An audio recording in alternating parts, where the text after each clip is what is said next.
સ્વાદની સફળ ચેનલમાં સ્વાગત છે। આજે આપણે બનાવવાના છે ભરેલા કારેલા। એને છોલી લઈ લીધા છે અને આવી રીતે એને અંદરથી જે બિયાને હોય કાઢી લીધું છે અને આપણે એને મીઠાને 15 થી 20 મિનિટ માટે મીઠામાં પલાળી લીધા હતા।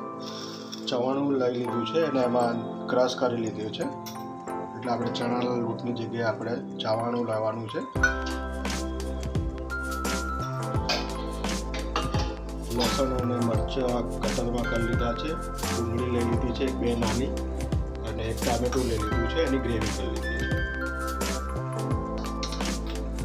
આપણે જે હવે કારેલા છે અને તેલમાં આપણે 5 થી 10 મિનિટ સુધી થોડા તળી લઈશું। તેલ ગરમ થઈ ગયું છે એટલે આપણે જે કારેલા છે એને થોડા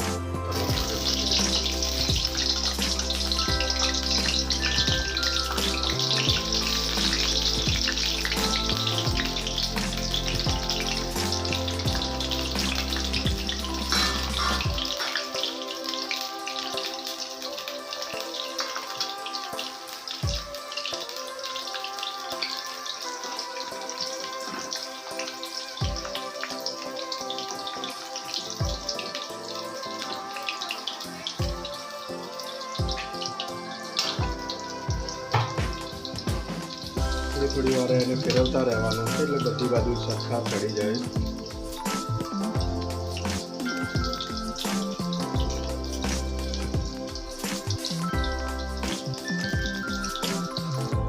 આપણે કારેલા થાય છે ત્યાં સુધી અંદર ભરવાનો મસાલો તૈયાર કરી દઈશું। આપણે જે ચવાણું લીધું હતું એનો જે મસાલો છે એમાં આપણે થોડું તેલ વેડી દઈશું।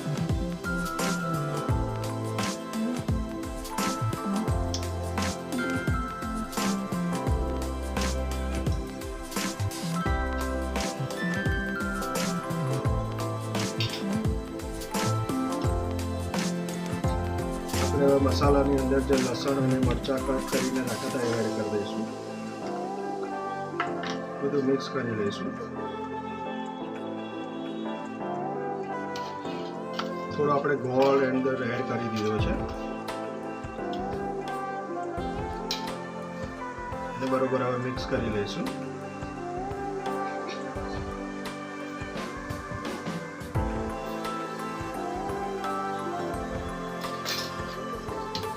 આપણો મસાલો તૈયાર થઈ ગયો છે। આપણે જોઈ લઈએ કારેલા થઈ ગયા છે કે નહીં।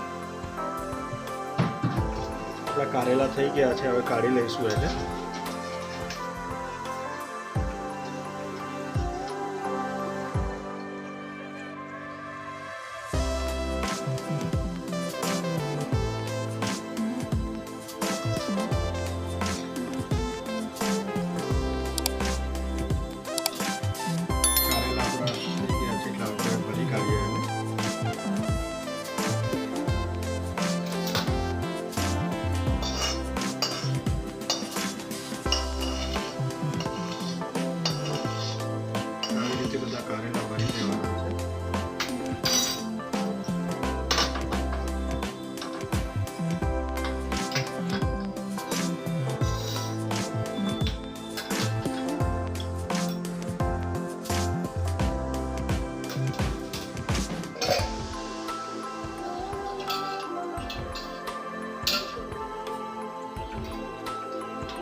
કારેલા ભરાઈ ગયા છે, જે મસાલો વધ્યો છે આપણે ગ્રેવીમાં એડ કરી દઈશું।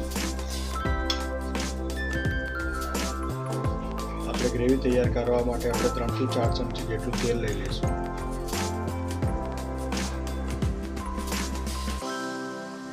તેલને થોડું ગરમ થવા દઈશું।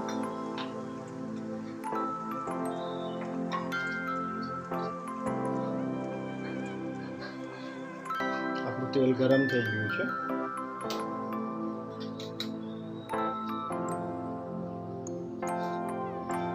એક ચમચી જેટલું આપણે જીરું એડ કરી દઈશું।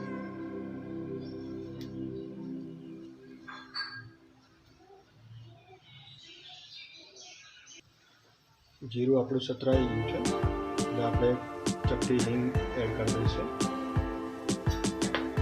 જે આપણે ડુંગળીને ક્રશ કરીને રાખ્યું છે એડ કરી દઈશું.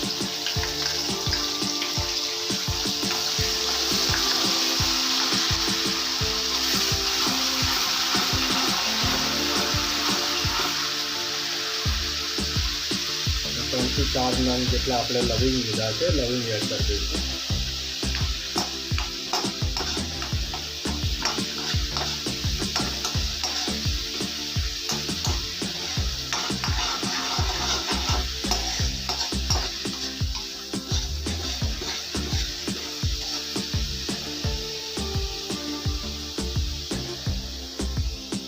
થોડી વાર ડુંગળીને ચડવા દઈશું.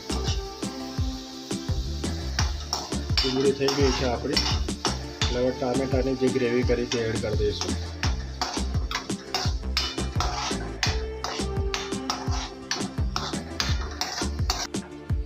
હવે આપણે મીઠું એડ કરી દઈશું સ્વાદ પ્રમાણે.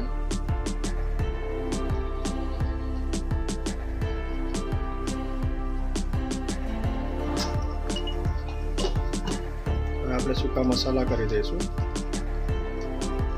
1 ચમચી જેટલી હળદર એડ કરી દઈશું. મરચું પાવડર તમે જે પ્રમાણે તીખું ખાતા હોય એ પ્રમાણે ઓછું વધતું તમે કરી શકો છો.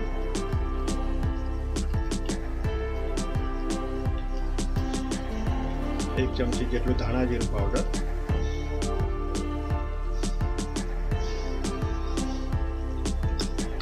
અને ગરમ મસાલો અડધી ચમચી જેટલો લીધો છે.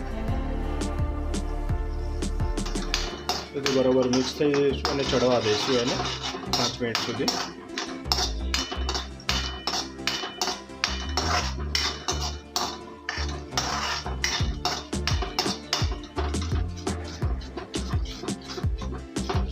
ગ્રેવીમાંથી જ્યાં સુધી થોડું તેલ છૂટું ના પડે ત્યાં સુધી એને ચડવા દઈશું.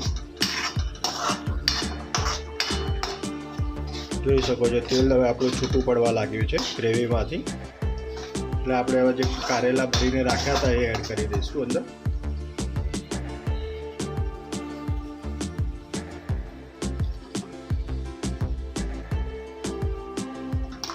બરોબર મિક્સ કરી દઈશું એટલે ગ્રેવી અંદર એડ થઈ જાય.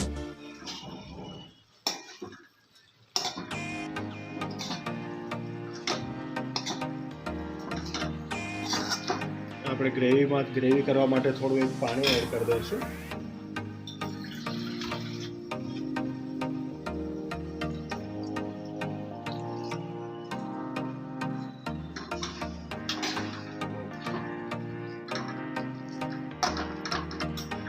એને 2 થી 3 મિનિટ સુધી એને ચડવા દઈશું એટલે અંદર સુધી આપણે મસાલો બી ગ્રેવીમાં ભળી જાય.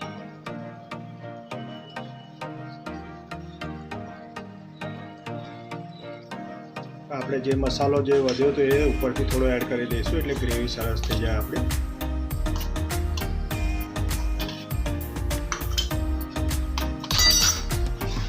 મસાલો બી આપણો મિક્સ કરી લઈશું.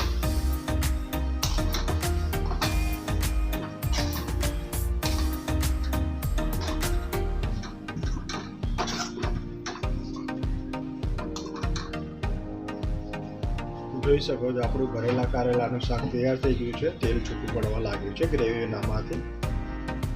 અને આપણે તમે પરોઠા, શાક કે ભાખરી સાથે સર્વ કરી શકો છો. જોઈ શકો છો આપણું ભરેલા કારેલાનું શાક તૈયાર થઈ ગયું છે. આવા રીતે બનાવવાથી તમારું ભરેલા કારેલાનું સ્વાદ સારો લાગે છે અને મસાલેદાર બને છે. આવી અવનવી વાનગીઓ જોવા માટે અમારી ચેનલને લાઈક કરો, શેર કરો અને સબસ્ક્રાઈબ કરો. અમે તમારા સુધી આવી અવનવી વાનગીઓ પહોંચાડતા રહીશું. Thank you so much.